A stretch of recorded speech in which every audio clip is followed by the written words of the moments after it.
Okay, great. Thank you, Mike. We'll call the meeting to order. It's 7 o'clock and I need to read the governor's preamble for the remote meetings. So good evening. This is the December 14th open meeting of the Hopkins Conservation Commission, which is being conducted remotely consistent with Governor Baker's amended bill of June 15th, 2021 due to the outbreak of the COVID-19 virus. To mitigate the transmission of the virus, we're complying with the amended bill that suspends the requirement of the open meeting law to have all meetings in a publicly accessible physical location. This meeting will feature public comment.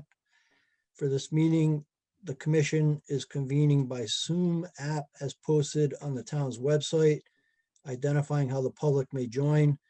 Additionally, the meeting is also being broadcast live and is being recorded by HCAM.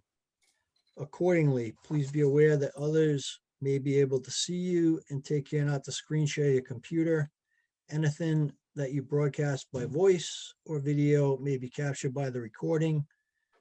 Supporting materials that have been provided to members of the commission for this meeting are available on the town's website.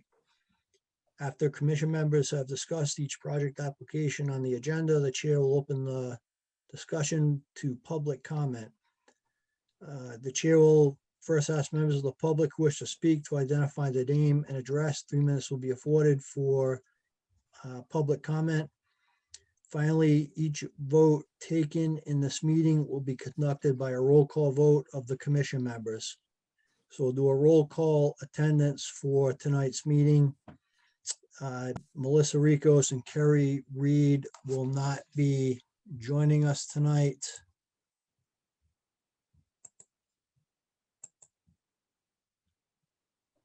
Just bear with me while I admit people into the meeting. So for commission members, Janine LeBlanc, Here. Ted Barker Hook, Here. Ed Harrow,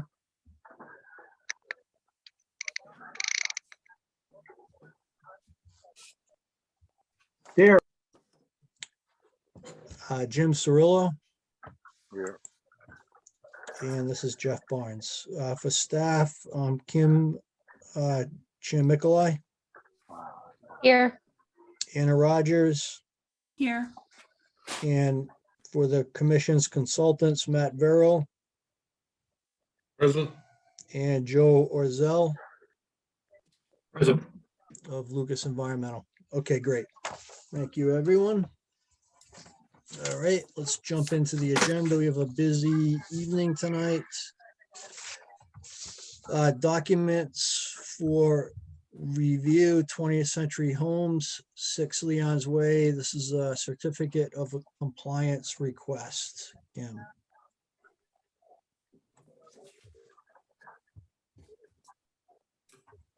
Yep, Jeff, it's just the document that was on the public information. Okay, so I think we discussed this at the last meeting, so I think we are good to go on it. Yep, I just need a signature authorization. Okay. If I can get a motion to authorize Kim to sign the document issued in the form currently before the commission. Authorized to sign on behalf of the commission members present, please. So moved. All right, Janine, in a second. I'll second.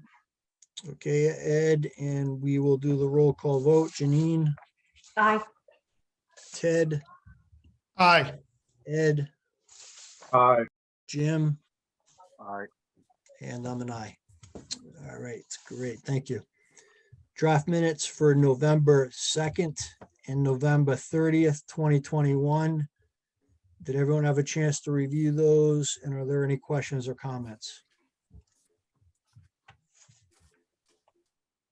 If I can get a motion to approve the minutes for November 2 and November 30, 2021, please. So moved. All right, Jim, and a second. Second. Thank you, Ted. We'll do the roll call vote. Janine, Aye. Ed, Aye. Ed, Aye. Jim, Aye. Use one of their middle names. and Jeff. I'm gonna have to start calling Ed Eddie. So we have this, so we don't get this mix up anymore. Well, You can Ed, is try that okay with Edwin. you? Ted, use your real name. I wouldn't have to worry about it. Yeah, you could do Edwin and Theodore. Okay, well, let's go with Theodore. I like that. Okay, perfect. Thank you. So Fox Hollow, they continued to the next meeting. Kim, correct?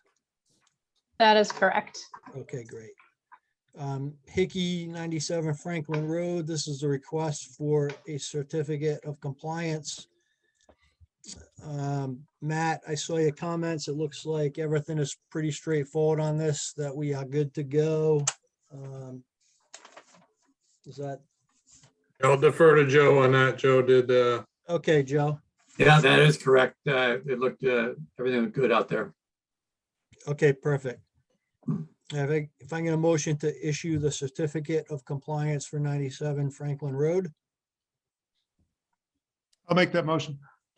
All right, Ted, and a second, please. I'll second. All right, and we'll do the roll call vote. Janine, Aye. Ted, Theodore is an aye. Ed, Aye. Jim, Aye. and I'm an aye. All right, great. Okay, no public forum requests tonight, correct, Kim? That is correct. All right, thank you. Okay, let's jump into the hearings.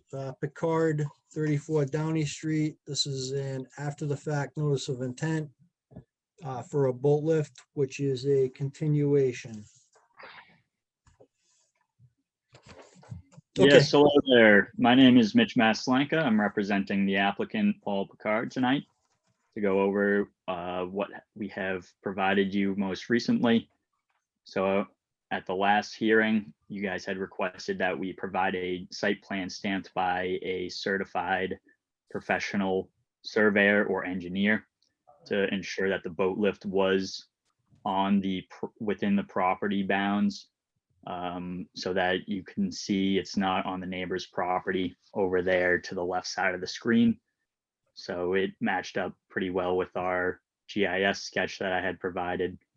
So you can see the boat lift is on the extended property boundary. So we checked out DEP's comments. They had no technical comments available. So we think we are good to go. So let me know if the commission has any questions. I'd be happy to answer. Thank you. Okay, great. Thank you, sir. I think from my perspective, I don't have any questions.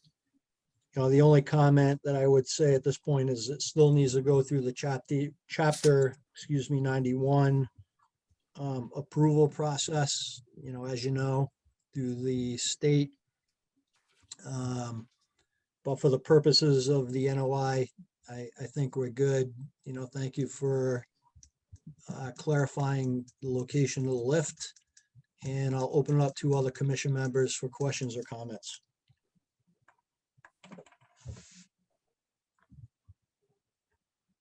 Chair, Yes, this is go ahead, Matt. Matt. So I guess the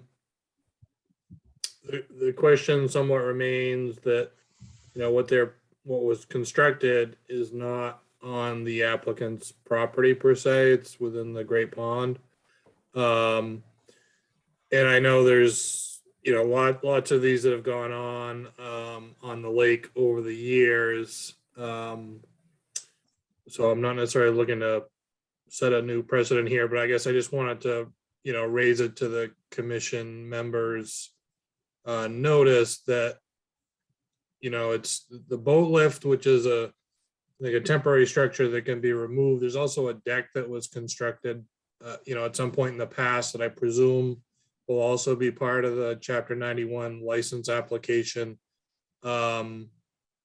You know, I'm just not sure if the commission wants to issue the order prior to chapter 91, maybe having more comment as far as, you know, whether this is going to be approved or if there's going to be something different about this. You know, because the original comment letter from LE was sort of raising the question, because the original plan showed that the work was occurring within the boundaries of the lot owned by the applicant, and clearly that's not the case. There was the figure that showed it outside, which is consistent with the survey plan. You know, again, it's just, there was another one where the, you know, the commission said that, you know, you can do work within the land you own. But outside that, you know, you're technically doing work on land owned by the Commonwealth. So just throwing it out there for whatever discussion may or may not need to be, but just to sort of clarify our original comment.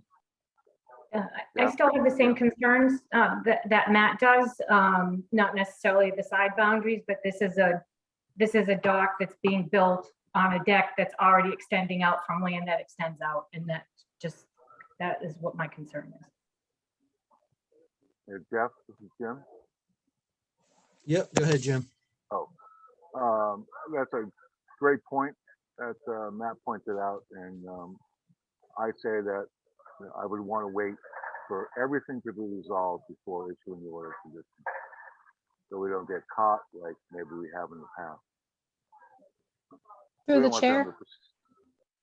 Yes, go ahead, Kim. Yeah, I just want to clarify for the benefit of the commission. I did have quite a few back and forth emails with a representative at Mass DEP Waterways. And she had indicated to me that the Chapter 91 process awaits the order from the commission. So that would be the order that Chapter 91 would be looking for. So, you know, I kind of had that question to them, you know, is this something that you're going to review and that you're going to look at? And she kind of said, we'll start the process if and when an order of conditions is issued. So I think what I'm hearing you saying, Kim, is that we need to take a vote on this from a commission standpoint. And then if the commission approves the NOI at that point, the DEP initiates the Chapter 91 permit review process. Is that correct? That's correct. So if we don't vote, they will not. So I guess, you know, there's no point in waiting for the DEP to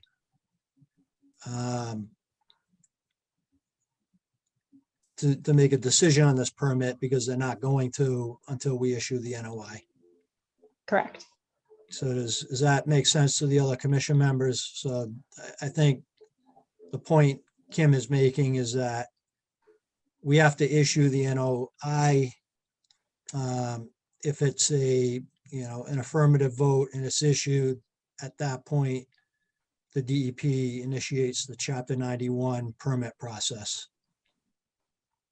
Is that clear to everyone? Makes sense now.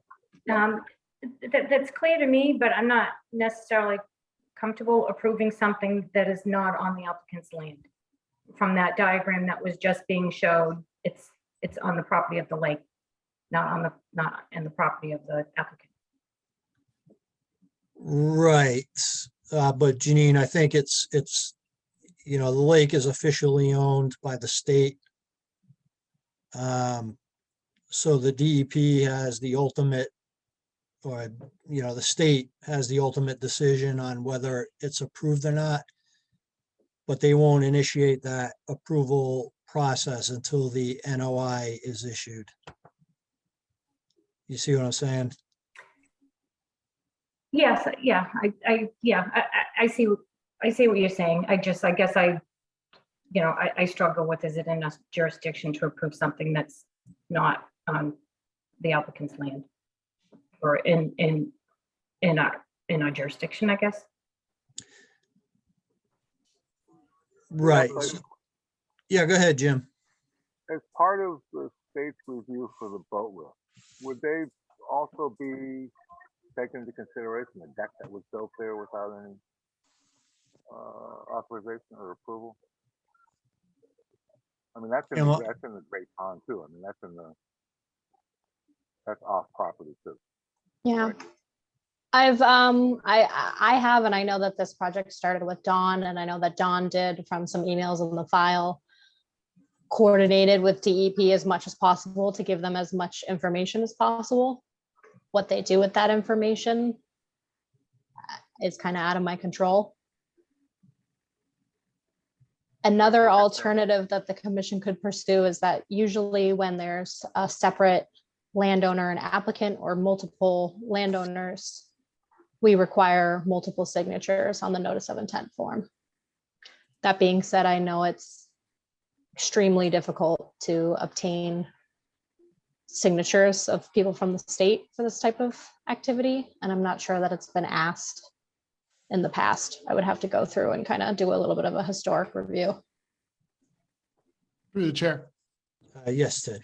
Kim, is that difficult simply because of red tape and bureaucracy, or because the state doesn't like to give state-owned land to boat docks? Probably a little bit of both. And I think it also depends on the lake. Like, I know from my experience in Framingham, they were a lot more apt to give a signature on Lake Cochituate than some of the other lakes in town. So I think it really is it depends kind of answer. Jeff, may I ask you a question, and anyone else who's been on the commission much longer than I? Yes. Is there precedent for us to approve this kind of thing when it's not on the owner and applicant's land? Is this something that's happened all the time? Is this new? So we have approved decks and docks on the lake. I think in my experience, this has been the first boat lift. I think, Kim, with her experience, has provided a little bit more clarification as to what the process should be with regard to the state. In so much as, we have to make a decision on the NOI, and then the permit request goes to the state for the Chapter 91. So, that Kim clarified that for me. Right, I understand that. I guess I'm sorry to cut you off, Jeff. Have we gone through that process before? Have we Yeah. previously approved and then said to the state, it's not the applicant's land, but we think this is okay? Yep, we have, and there have been Chapter 91 permits issued for folks on the lake, yes. So we aren't, except that it's a boat lift, we aren't necessarily setting a new precedent if we approve this. I don't think so. Kim, what's your opinion on that?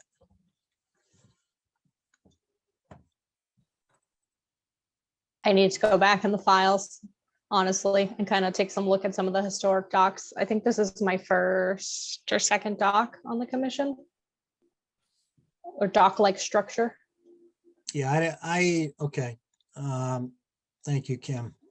My sense, and, unfortunately, we don't have Melissa and Kerry in the meeting tonight, but, we have issued these permits for docks and decks on the lake. So to answer your question, Ted, I don't think it's setting a precedent. I think just the process is a little bit different this time, where we issue the NOI and then it goes to the state for the Chapter 91 review. I don't think that process was fully understood in previous applications. To the chair. Yes, Ed. Two questions. What I'm guessing is the retaining wall that's called out GCWF at various points. Is that pre-existing?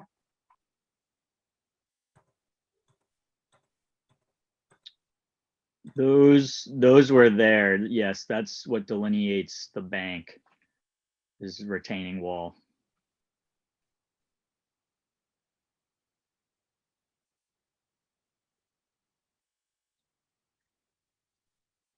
Through the Okay. chair. Yep, I think, just hold on a second, Kim. Yep. Ed, did you have a second question? You're on mute, Ed. Pushing the button, sorry. Why is it? Temporarily unmuted. That should work. You can hear me, right? Yep. Okay. So this boat lift, is it within our purview? It's not on property over which we would have oversight. It's not on the landowner's property. And I question whether Concom has any reason to be involved. Can someone clarify that for me? It's under the purview, and Kim can clarify this, it's under the purview of the state through the Chapter 91 permitting process.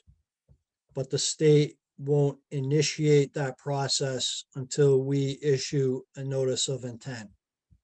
Kim, is that correct? Yeah, I mean, I'd say that's correct, but I do also want to point out that if for some reason the commission decided to issue a denial, I think that would put the kibosh on the Chapter 91 process. I think they look to move forward once they have the order from the local conservation commission. And Jed, excuse me, Ed, to your point, the local commission has jurisdiction because of the impacts to the land underwater, is what I understood. So, the state's looking for us first under our bylaw, and then kind of goes up, elevates to them for approval.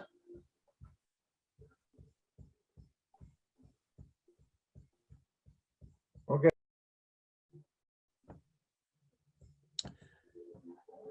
Okay, any other questions, comments from commission members? Are there questions or comments from the public?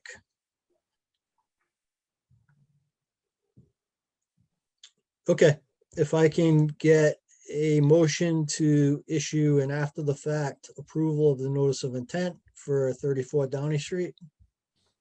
I'll make that motion. And the second, please, that was Ted. Second, Janine, All right, Janine, and we'll do a roll call vote. Janine, no. Theodore, I'm going to say yes. I'm uncomfortable, but yes. Ed, And likewise, I'm very uncomfortable, but I will say yes. Jim, No. and I'm a yes. Okay, so I think the motion carries. Anna, did you get the vote counted? Yeah, I have 3 yeses and 2 nos. Okay, great. Just wanted to make sure it was, yeah, that counted. Okay. All right, great, thank you. So, so the notice of intent was approved, but again, you still have to go through the Chapter 91 approval process through the state. So is that understood by the applicant? That is understood, and we will be keeping the commission informed through Kim. We'll be sending her communications with DEP, and we'll send you guys the approval once it comes. Okay, great, thank you. We appreciate Thank it. you very much, everyone. Have a good night. Okay, Merry Christmas. Through the Yeah. chair, can I ask a follow-up question? Yes, Ted, go ahead. Does the state get the commission's vote, like a 3-2 vote, or do they simply get commission approved? I think all they're interested in is that the NOI got approved, but if they look into the detail of the NOI, they'll see what the vote count was, Ted. Yeah. I'm not sure how thoroughly they look through the Okay. document, but Kim, does that make sense to you? Yeah, I can send them our order with the vote count and, all the other pertinent info. I've been kind of trying to hit them over the head with paying attention. So I would appreciate that. Even though I voted yes, I would really like them to know how close the vote was so that hopefully they can spend a little bit more time than they might otherwise. Understood. Okay. Okay, moving along. For the chair? Yes, Kim, Um, or Anna, sorry. sorry, the commission is not meeting for 3 weeks. Could we authorize Kim to sign a signature page, please, for that order? Yes, if I can get a motion to have Kim sign and issue the NOI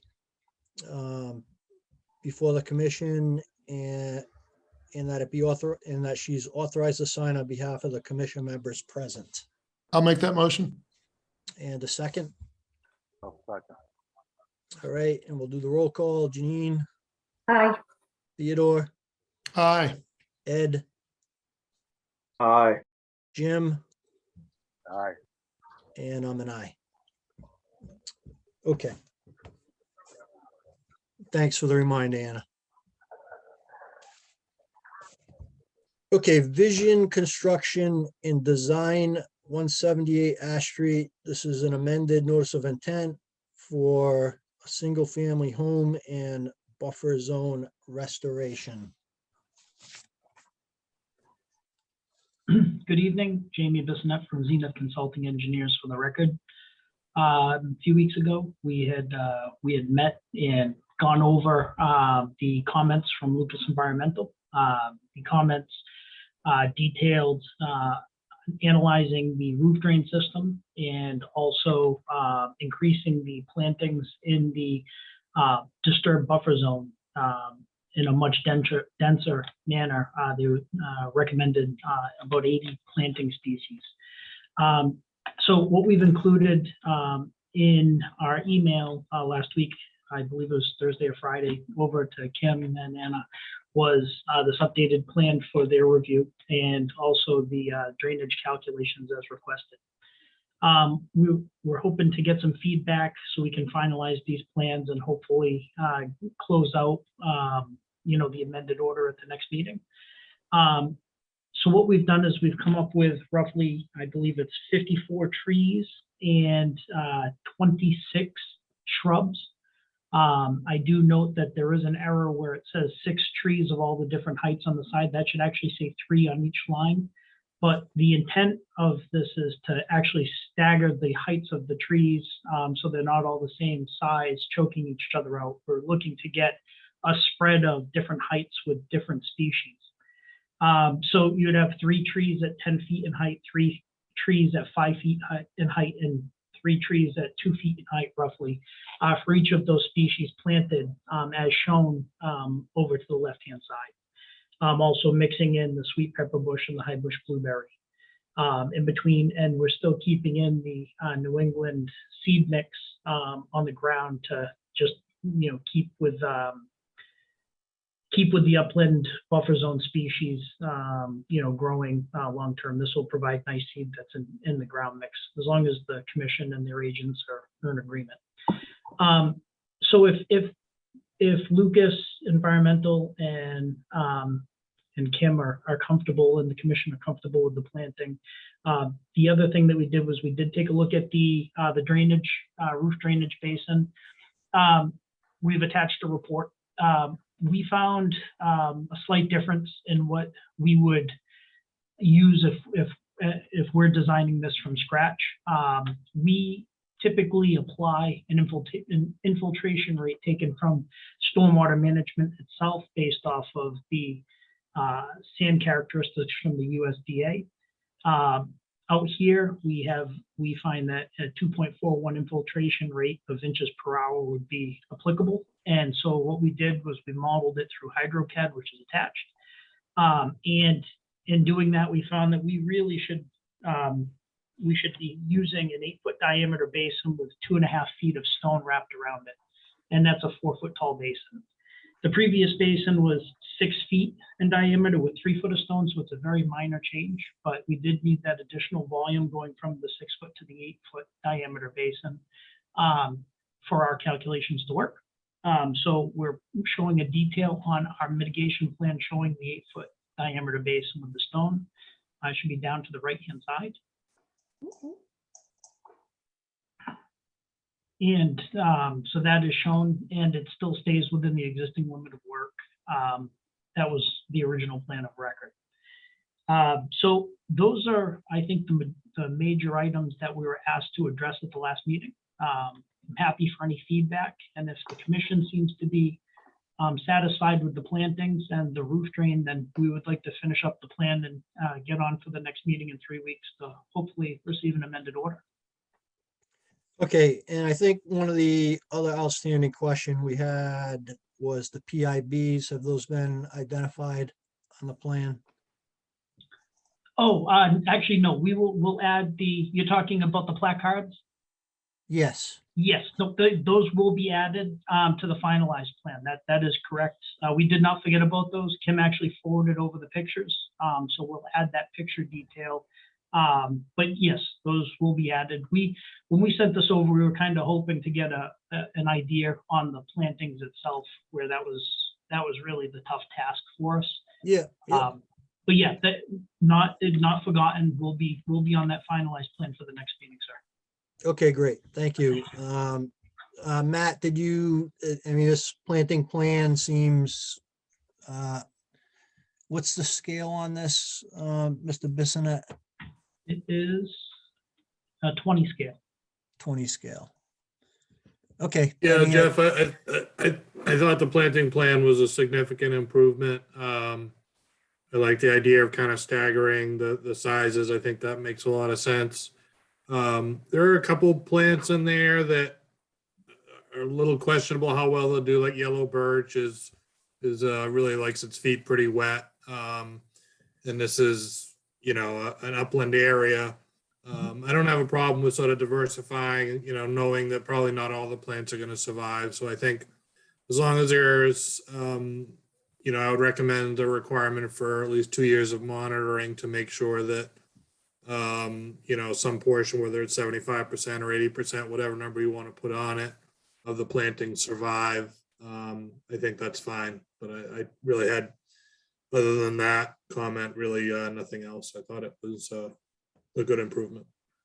Okay, and the sweet pepper bush, I mean, that typically likes well-hydrated soils too, right? That'll really kind of grow almost anywhere. You see Okay. it in pretty wet areas, but it'll climb right up the slope into buffer zone areas pretty readily. So it's just a yellow birch that you're concerned with? Yeah, the yellow birch and again, high bush blueberry likes it pretty wet, but oftentimes the high bush blueberry that you get from a nursery has been grown in fairly dry conditions and is sort of used to that. So you can get it to be successful in both conditions. So it's somewhat, I wouldn't necessarily say you have to take the yellow birch out, but I think just being cognizant that when somebody goes to the nursery to buy these plants, that they understand in what conditions they were grown to maximize the likelihood of success. Got it. Okay. To Okay. the chair, could I follow up with Matt for a moment? Yeah, go ahead, Ted. Matt, it looks like there are 18, if my eyes are not failing me, 18 yellow birches. And if, when they buy them, they're not careful in talking to the nursery, are you guessing 12 don't make it? 8 don't make it? 18 don't make it? Because if we lose 18 trees, that's not insignificant in the planning plan. I'm looking at 9 yellow birch. Yeah. Is it not 6 and 6 and 6? No, we actually, that should say 3, 3, and 3 on each one of those. So it would be 9 total of each species. Oh, so the planting schedule is incorrect that I'm looking at. That is correct. It should say 3, 3, and 3 on each one of those. Yeah, I was looking at the actual diagram, not the schedule. So if you look at the the depiction for the yellow birch. Yeah. And then you look at the map, I think there's 1, 2, 3, 4, 5, 6, 7, 8, 9 of them. Yep. So that scares me a little less, but that's still 16% of the tree plantings, right? Wasn't it 54 trees? It is 54 trees, that's correct, and 26 shrubs. And we're happy if there's an alternative, Matt, that you would suggest. You know, we're happy to, or to even eliminate the birch altogether and to go to the 5 species and increase the number. Yeah, I think to answer your question, Ted, you know, I think there is potential that those may fail, and just, you know, it may make more sense for the applicant to use either a gray birch or a black birch, which are, you know, black birch is sort of more of a true upland plant. Gray birch kind of straddles the line. Gray birch obviously doesn't get quite as big as black birch. But I think if there was a concern, you know, that we're kind of setting things up for failure to a certain degree, then it might make sense to swap that out for whether it's another type of birch or some other type of, you know, more back up type plant that may make sense. I am completely open to switching to the black or the gray birch. That's not a problem. We'll have that for the final plans. We'll make that adjustment. That way there's no concern over the yellow birch and its longevity. Okay, great. Thank you, Mr. Bissonette. Thank you. Through the chair, this is Ed. Yes, go ahead, Ed. Can we look at the other planting schedule? What are you referring to? The other, There was one of grasses and things. Oh, okay. Yeah, This so, is the seed mix. so I am not a botanist, but my question is, are these all native? I believe them to be native. They're produced by New England seed mix right here in Amherst, Massachusetts, and they're actually made for wildlife and conservation areas in this area. Yeah, Ed, I can answer that. New England Wetland Plants is only going to be doing natives. They're not going to put something in there that doesn't belong. Okay,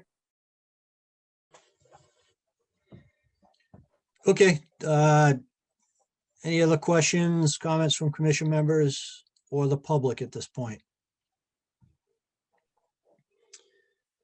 Okay, so we'll continue this out to our next meeting. So we can get this buttoned up. Our next meeting is on the 4th. So we'll continue that out to the 4th, Mr. Bissonette. I appreciate that. Okay, if you can please send Kim just an email confirming that continuation, please. I'll send it tonight. Great, thank you, sir. Thank you. Have a good night. You too.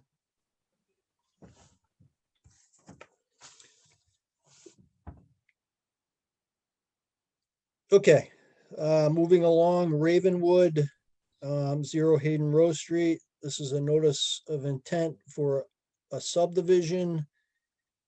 And we have notices of intent for single-family homes, which will also be part of the discussion.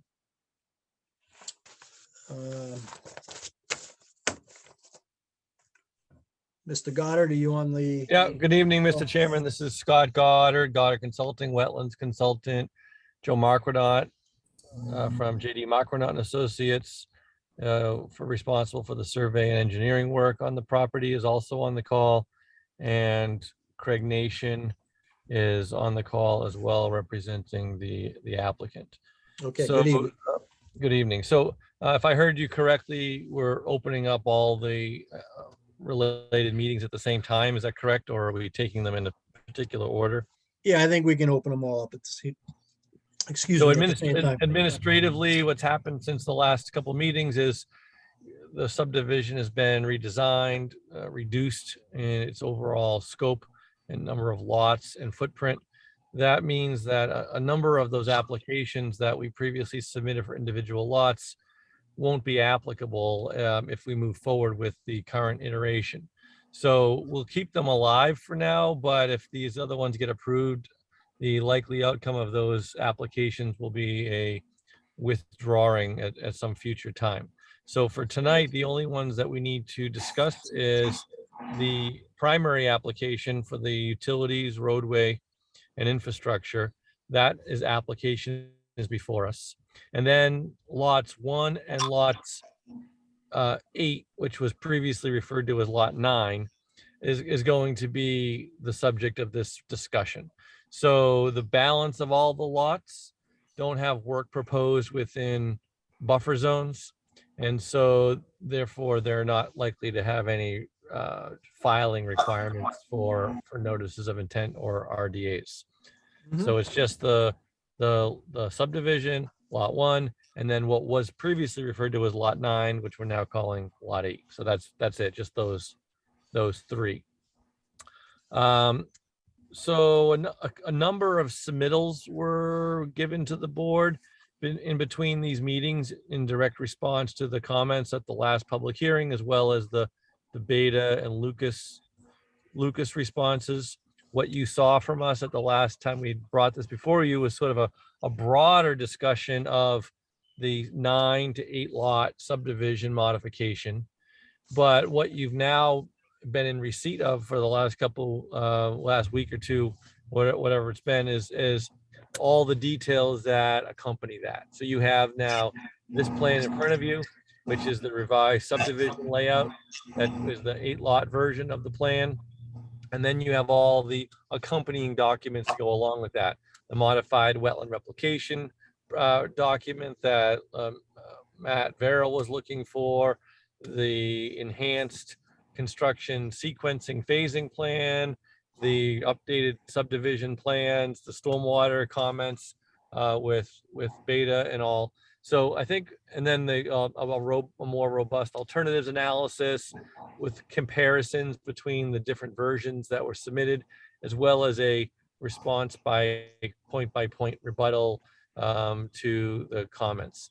Our goal and objective here in our responses was not to be at all confrontational, but yet to simply apply the requests to this project that were made both by the commission and the peer reviewers. So we've attempted to give you everything we think you've asked for.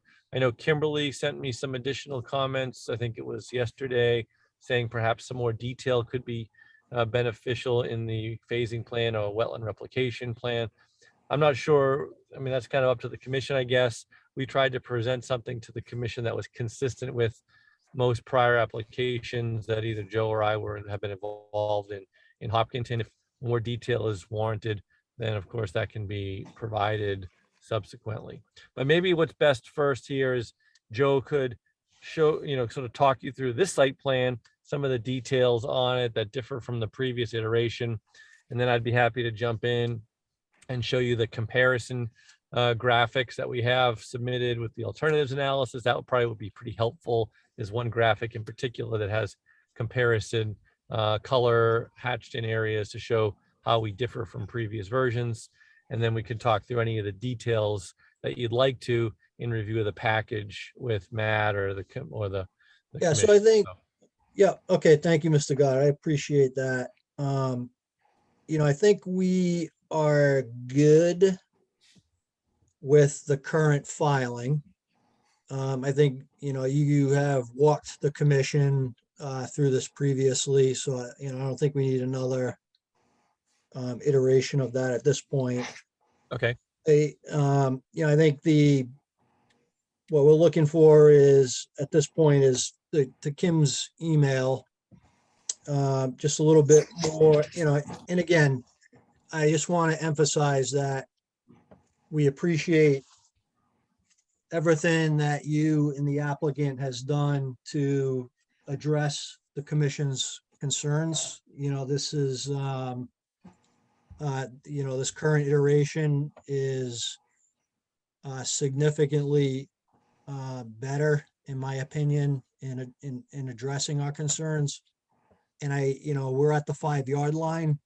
I think there's just a couple more details that the commission is looking for based on Kim and Matt and Joe's input. And, we can boil it down to 2 things.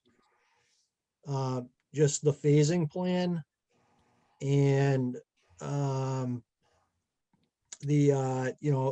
little bit more detailed wetland replication plan so that when the contractor has it, they know exactly what they need to do. I don't want to speak for Kim, but I think there needs to be a little bit more detail around the soil profiles of the area where the replication is going to occur. Kim, does that kind of summarize your thoughts and Matt and Jim's comments, or Joe's, excuse me?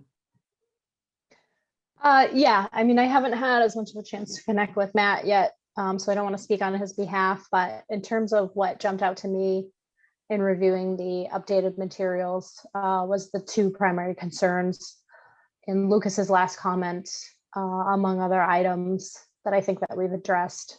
They had commented that the wetlands replication detail plan was inadequate and the phasing plan was inadequate.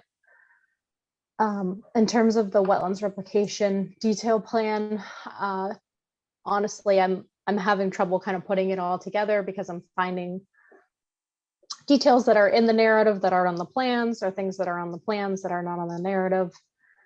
And it seems like a contractor in the field who doesn't have the advantage of going through the permitting process that we have would have trouble following the various documents needed to successfully put together this wetland replication area versus just having a single plan with all of the necessary information on it.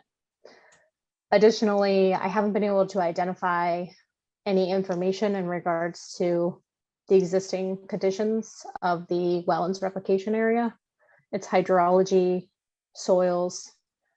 So that's something that I'm looking for.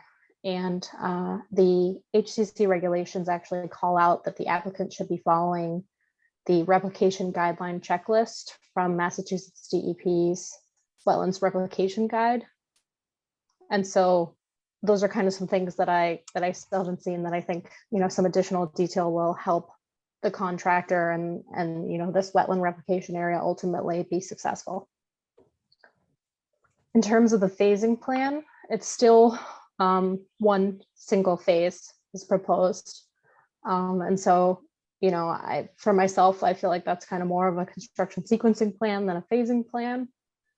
And I'm looking for additional details to demonstrate how handling stockpiles is more beneficial or will result in less erosion and sedimentation than managing the extent of the construction to keep some area vegetated as long as practicable. I do want to update the commission that Beta took a final look at the revisions and at Mark O'Donnell's and Goddard's replies. And they didn't find anything that they felt like needed any additional comment. So they were all okay with the final iteration. They did give me one small comment. They said that the treatment train diagram should be included in the O&M plan. So if the applicant could just throw those in the O&M, that would be appreciated. And that's the O&M plan is a condition in the order, Kim, right? So we don't need that as part of the NOI process here. So that can be done subsequent to the decision, but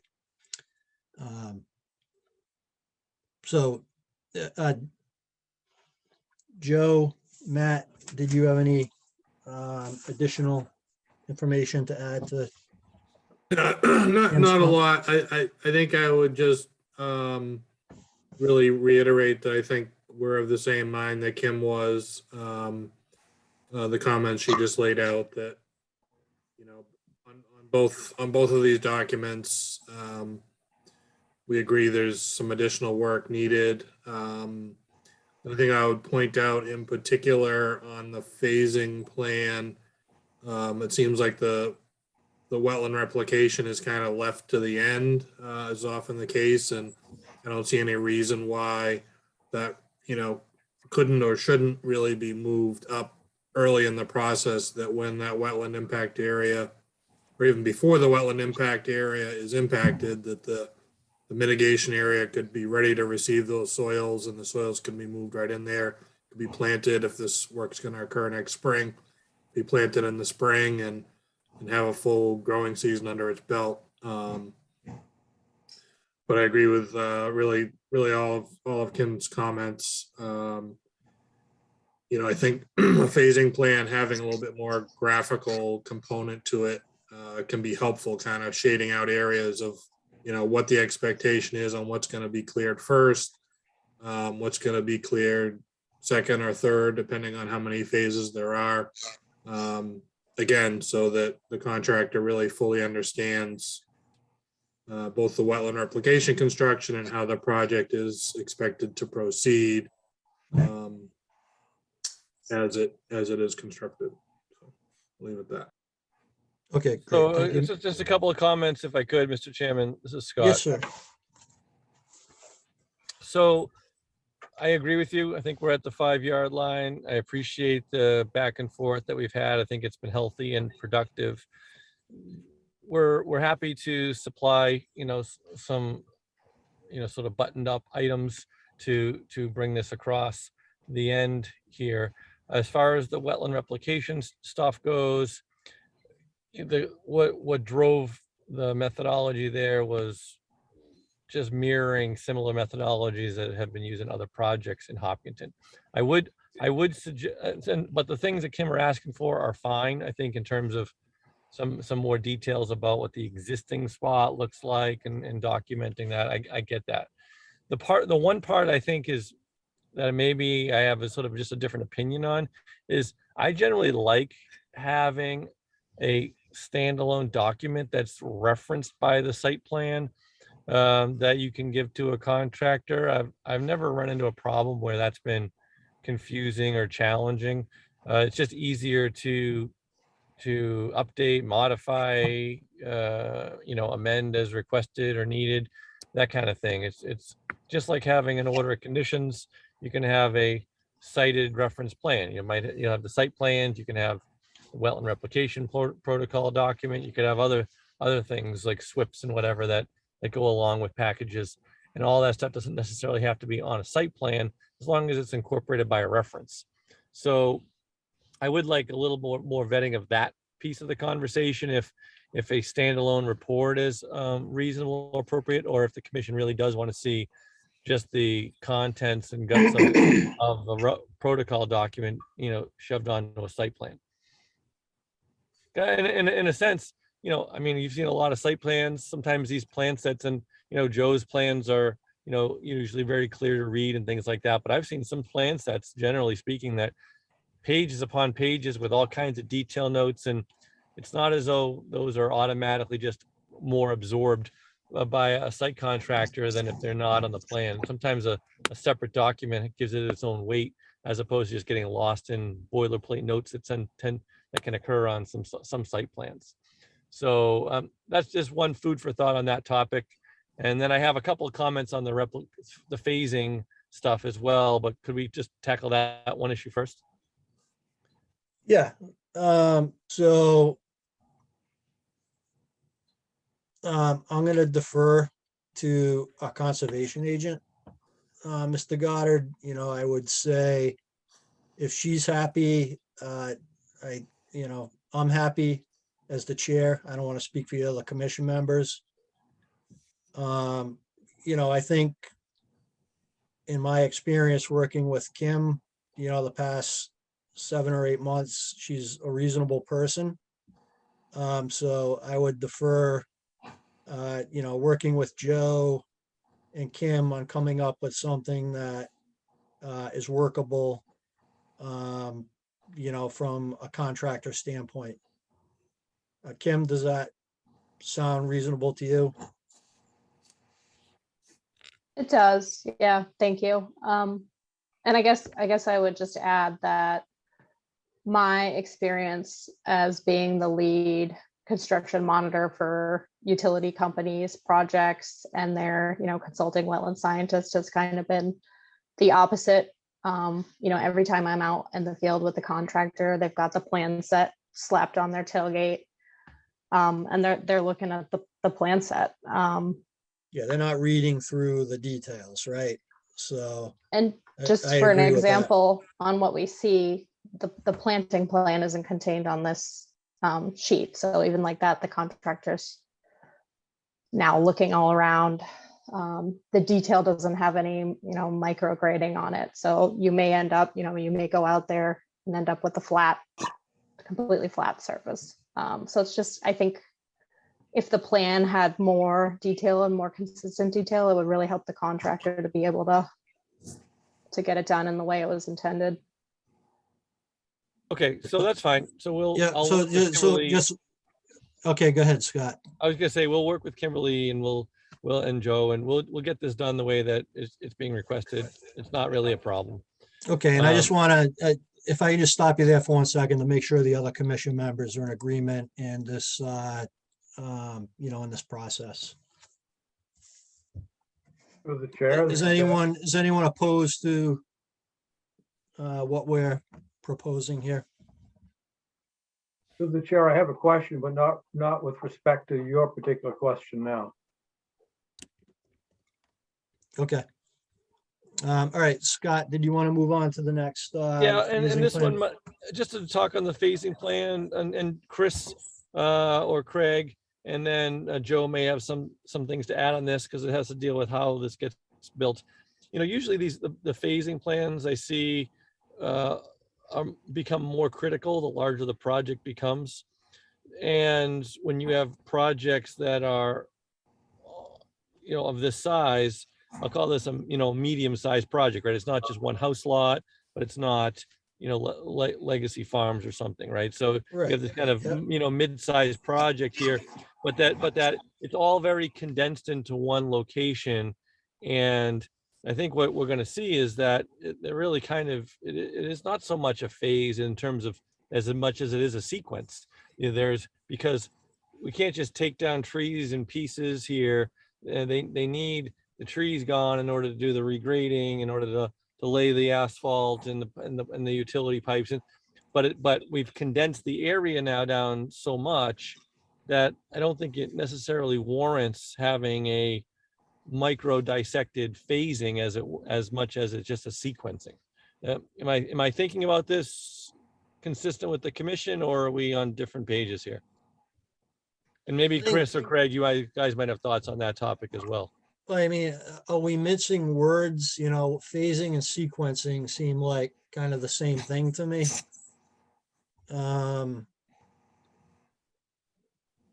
But Joe, I'll let your consultant speak. Mr. Goddard, sorry to interrupt. No, I'm good. I thought Kimberly was maybe actually making a distinction between phases versus just the sequence of the whole activity. So maybe I misunderstood that. I'll let Kim, I don't want to speak for Kim. I'll let her. Yeah, I kind of was making a distinction between sequencing and phasing. I mean, I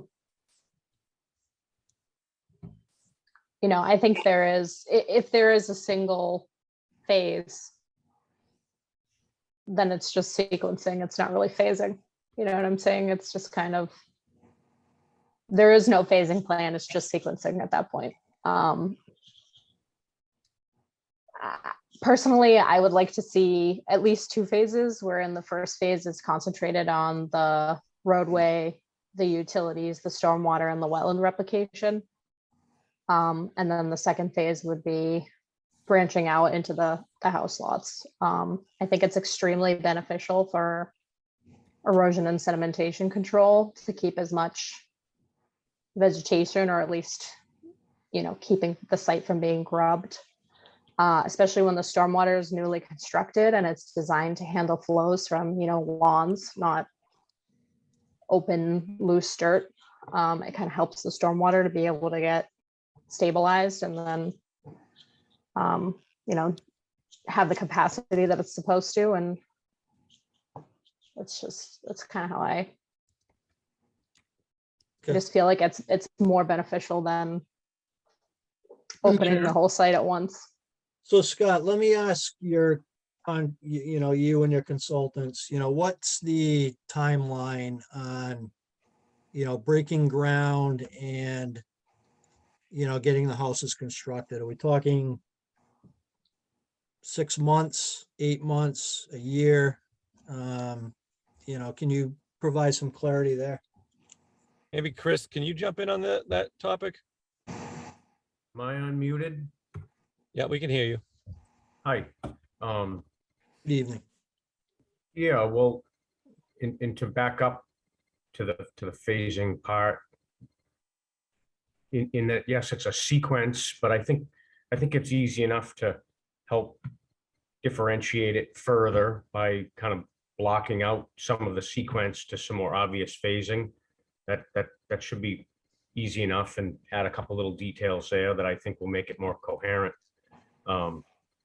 Just another piece to this is that we're very hands-on, so it's not so much us handing a bunch of papers to some other contractor. We'll always be very involved.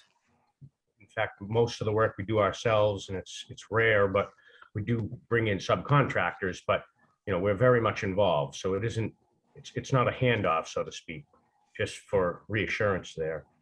And for a timeline, once we start, you always think it's going to go quicker than you or it never seems to go as quick as you planned, but it takes a few months to get some trees down and moving dirt, but we can't get construction on a house lot really going without the lots released. So, we need paving down. From when you start to when you could get some binder down, it's 4 or 5 months. And then it's 6 months to build a house. I mean, I think it's realistic from when you start to when you have a house that's really there and ready to someone to move into. It's a strong year, I would think. Not sure if that's answering the question specifically. But, again, working it backwards, you need to get a building permit. We have to have pavement down, bond on the road, and get lots released to planning board. Okay. To the chair? I guess. Yeah, good. Yeah, go ahead, Matt. Yeah, I mean, I think what Mr. Nation just spoke of, kind of lines up perfectly with the phasing plan. That the first phase, the end of the first phase is going to be, installation of binder coat of pavement. Presumably the mitigation is done, the stormwater basins have been constructed, and some level of stabilization, if not complete stabilization, is done.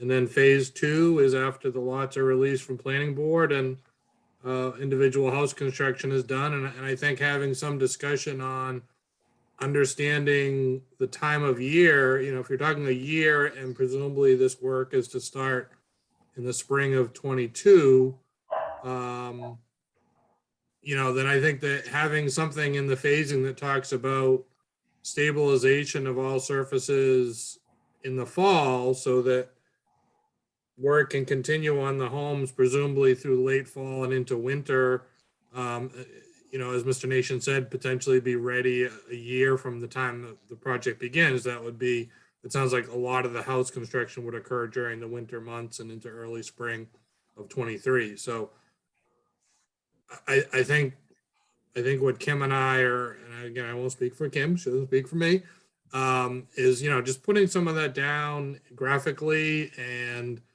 with more detail in this plan so that it, whether it gets handed off to some of the contractor or not, the commission has something that they can look at and say, well, our expectation is written down right here.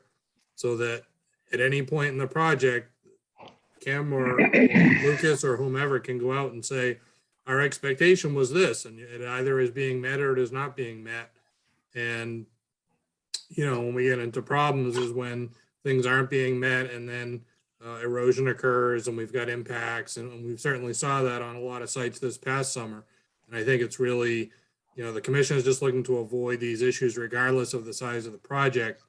You know, we're seeing these significant changes in storms, and I think the commission is doing a good job of trying to adapt on the fly here. And we just can't just continue to do things the way they have been done over the past 5 or 10 years, because we're just not in the same environment anymore. Yeah, that's, thank you, Matt. You know, I think you laid out, you know, I think the expectation, and again, I won't speak for Kim too, but that's kind of my thinking. And I know that Mr. Goddard made a comment, you know, earlier, you know, this is kind of consistent with what we've provided in the past for Hopkinton. But, you know, I think, you know, the message that we're sending to, you know, all the applicants and contractors that we work with is, you know, we're raising the bar a little bit. You know, we're raising the bar in Hopkinton in terms of, you know, what the expectation is. You know, we're adapting and we're trying to be progressive. You know, the regulations are changing. The impacts, you know, from the storm events we're having are changing, you know, which have been witnessed over the past couple of years. And, you know, don't get me wrong, Mr. Nation, you guys, you know, have the projects that you've brought before the commission, you know, have been, you know, we haven't had really any significant issues. But we have to be consistent with, you know, our expectations with, and what we're requiring of all applicants. You know, there are good ones and there are bad ones, but we need to be consistent. And you guys have in the past been very good. We haven't had any issues, but, you know, that's, you know, that's just, you know, again, you know, we're kind of, you know, we're trying to be a little bit more detailed in what we're requesting, a little bit more progressive. And, you know, again, we're just kind of, you know, raising the bar. So, Mr. Goddard, does that make sense to you?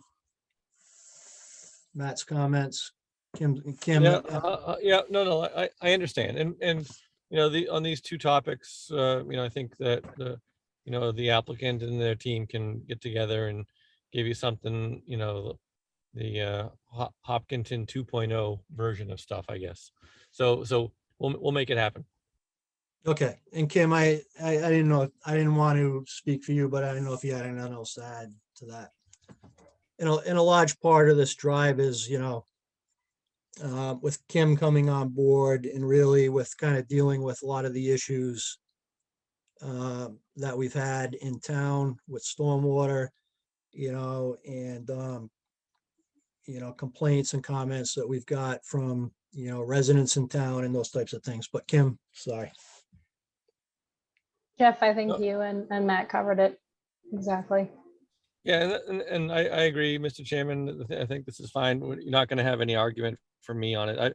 I've known, you know, Kim now for, you know, even many years prior to her being in Hopkinton from her days in Framingham and whatnot, and have a great deal of respect for her capabilities. So I think that we can get to where we need to go. Thank you. Okay.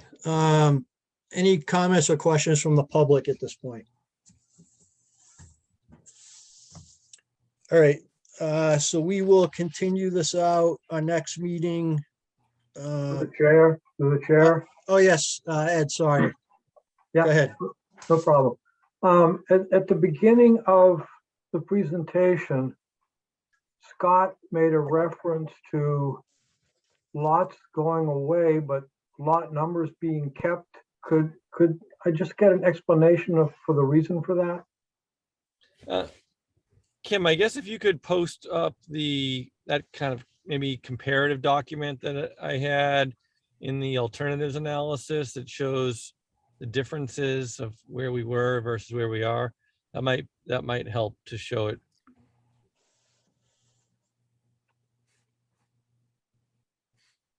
It was the cover letter and response letter that accompanied this site plan on my letterhead. Well, or I guess we could, yeah, we could have used that. Yeah. Yeah, this document will be fine. Yeah, right there, that one. Okay, perfect.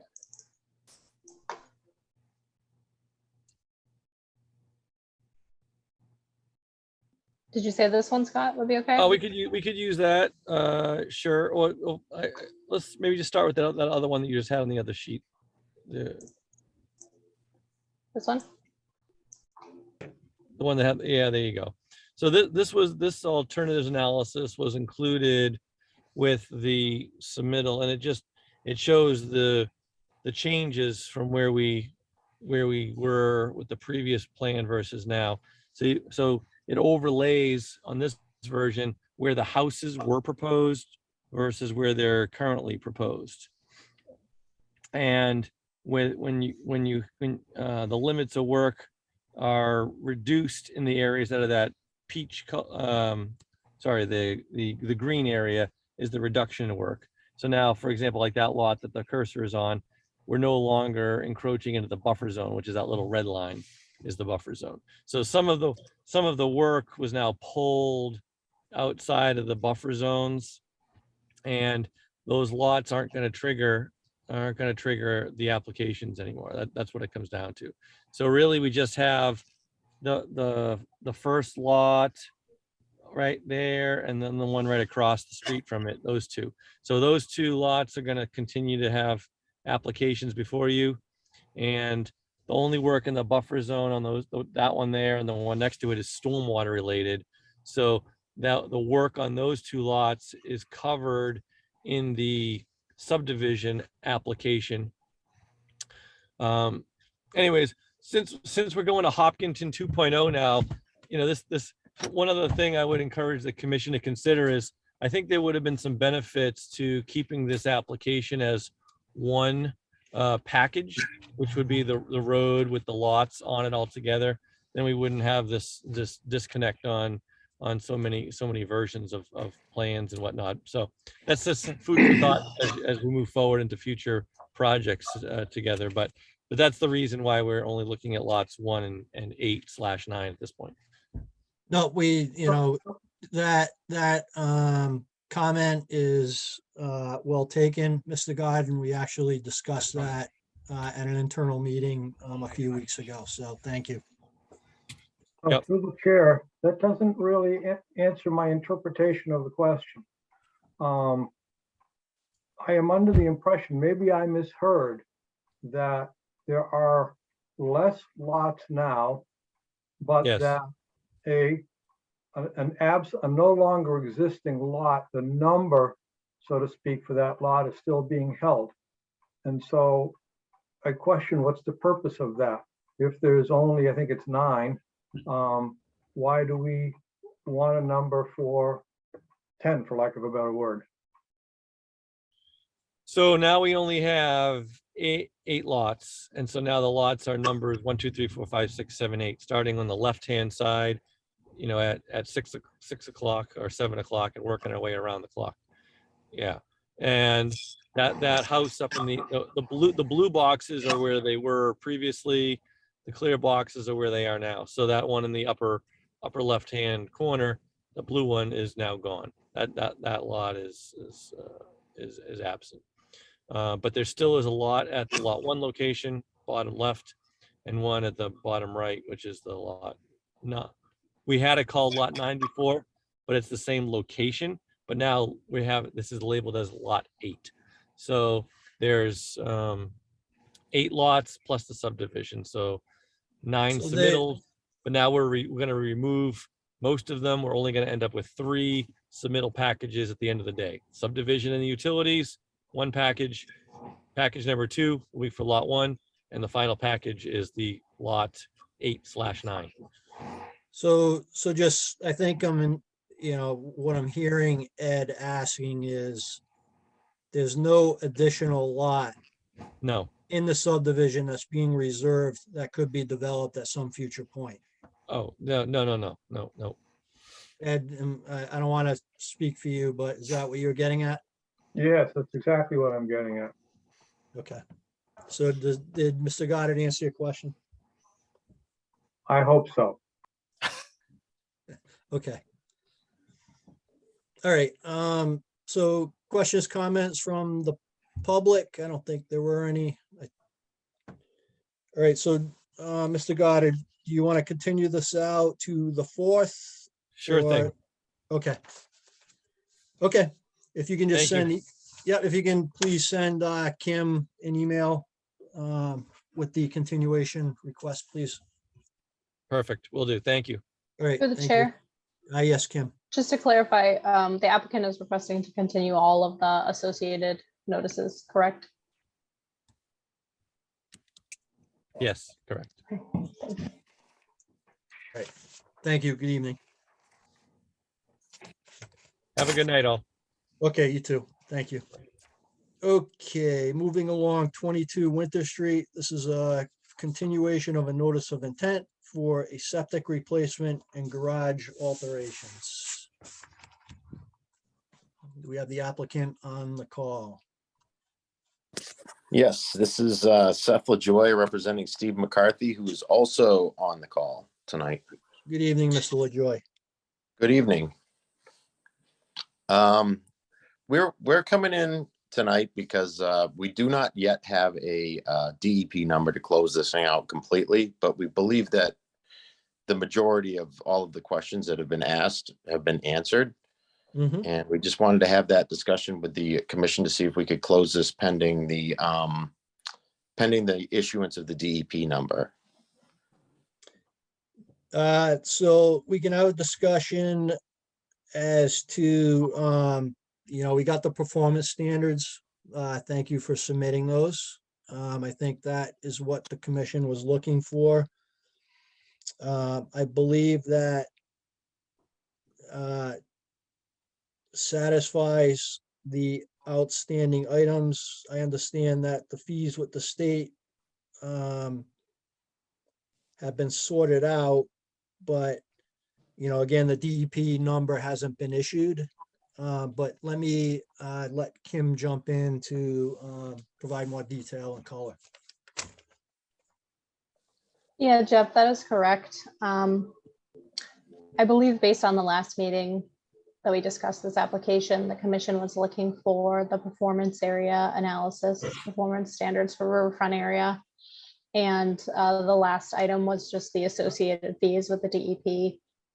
I've had some back and forth with Kim Roth, and I believe that now with some additional funding, both for the town side and the state side, that the applicant is going to be resolved with fees.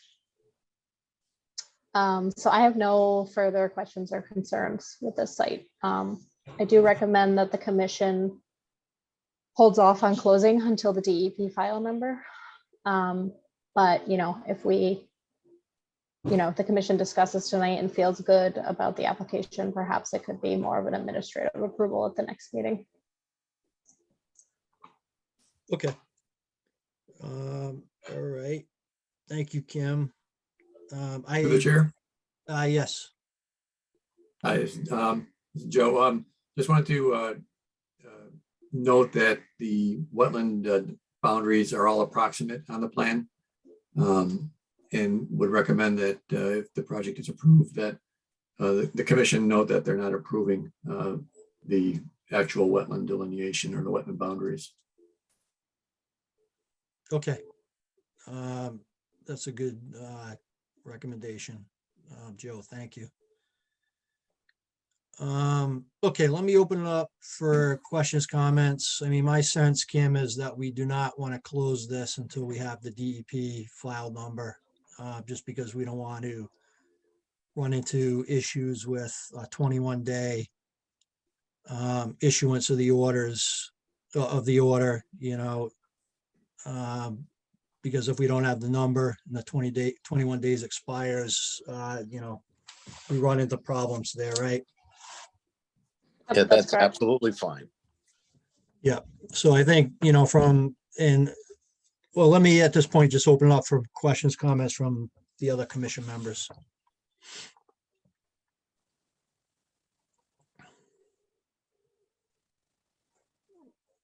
Okay, questions, comments from the public? All right, so I think, Mr. LaJoy, for all intents and purposes, I think, we are satisfied with the information that's been provided. It is ready to be voted on. And it looks like it'll be approved, but we just need to wait for that DEP number to be issued. So if we can continue this out to our next meeting, which is January 2nd, we can vote on it at that point, or January 4th, excuse me, and then hopefully at that point, we'll have the DEP number. Does that sound okay to you? That sounds perfect. Okay, great. Thank you, sir. Thank you very much for your time this evening. Really appreciate it. You're welcome, and Merry Christmas. Merry Christmas as well. Yep. Thank you to everyone. I'm Steve McCarthy. Okay, thank you, Mr. McCarthy. Cam, anything else for tonight? That's it. All right. I have one comment. So I don't know if it's more of a public forum thing, but when I was listening to the meeting on 11:30, you guys were talking about Hughes Farm, the trail over there, and what's going on there. Yep. I have some information from being on TCMC. If you just wanted, if you have it. Yeah. If you want to give us an update, perfect. Yeah.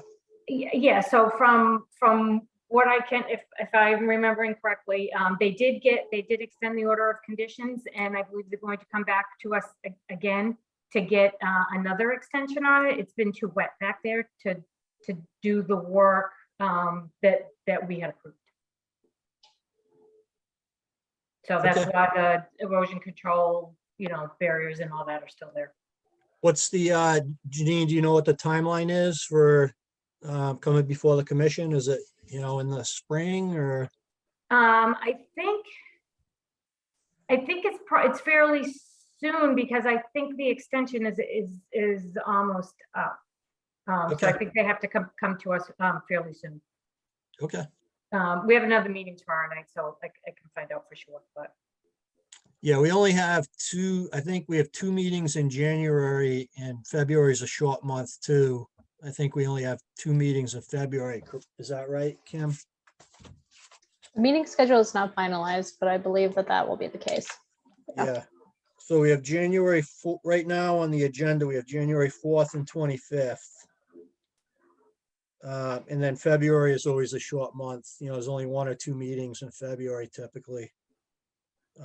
Just to keep that, in the back of your mind, Janine. I will. Okay. Jeff, before we sign off, may I ask him a question or two? Absolutely. Kim, do we have some violation discussions coming up regarding Leonard Street and I can't remember the name, but the road over there on the lake? Oakhurst.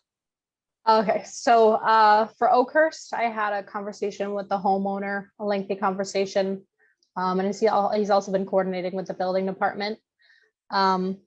So, I let him know that we've been able to observe mowing a shed and a dock. And, he's agreed that number one, the shed needs to move. And so we talked about placement of that with the building department. Number 2, the area that the shed was placed on needs to be restored.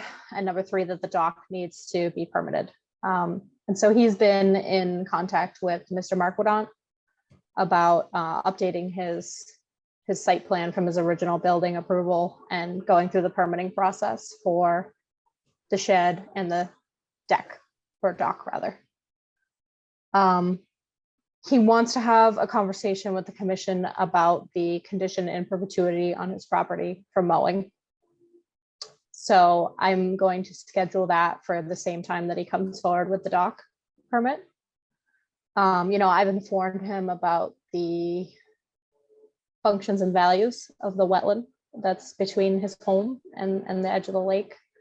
And, I've also tried to explain to him that he has different conditions in perpetuity than other neighbor homeowners because of that resource between his land and the lake, and that, other people have upland between their house and the lake.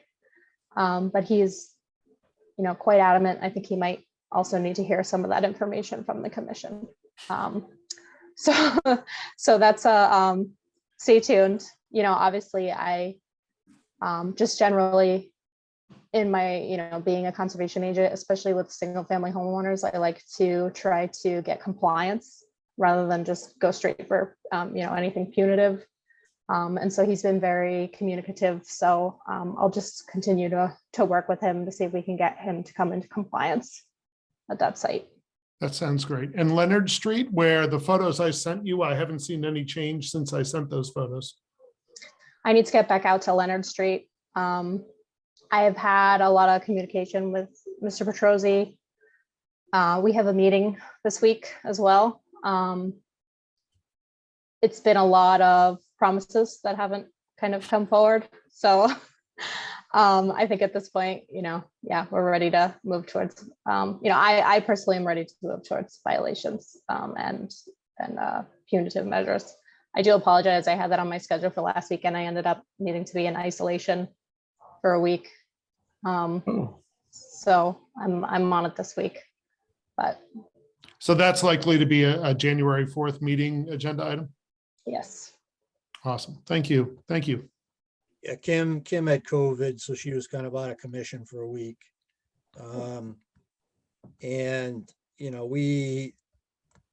Kim has been, as she mentioned, with Mr. Petrosi, it's always, it's a continuing battle, just trying to get him into compliance, doing what we need to do.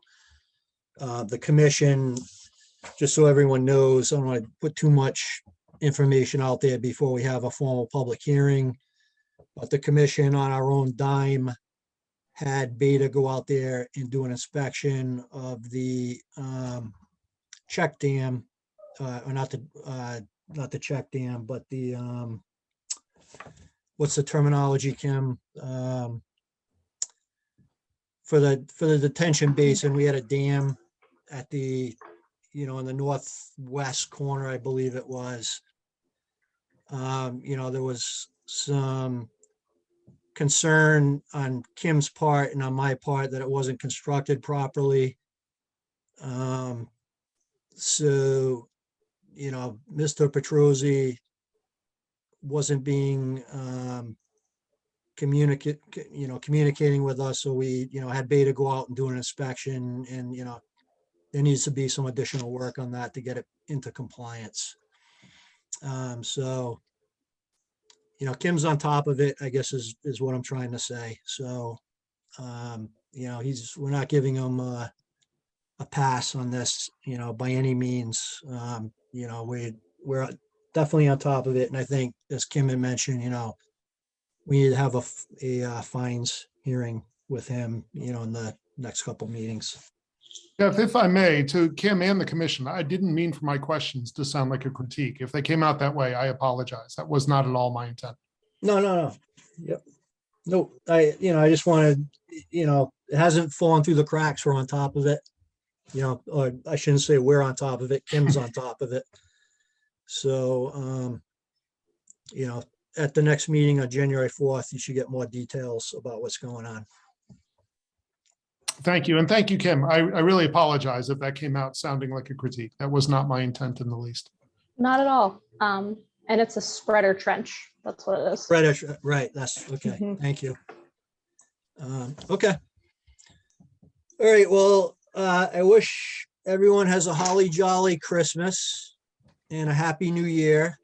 And Santa's good to you.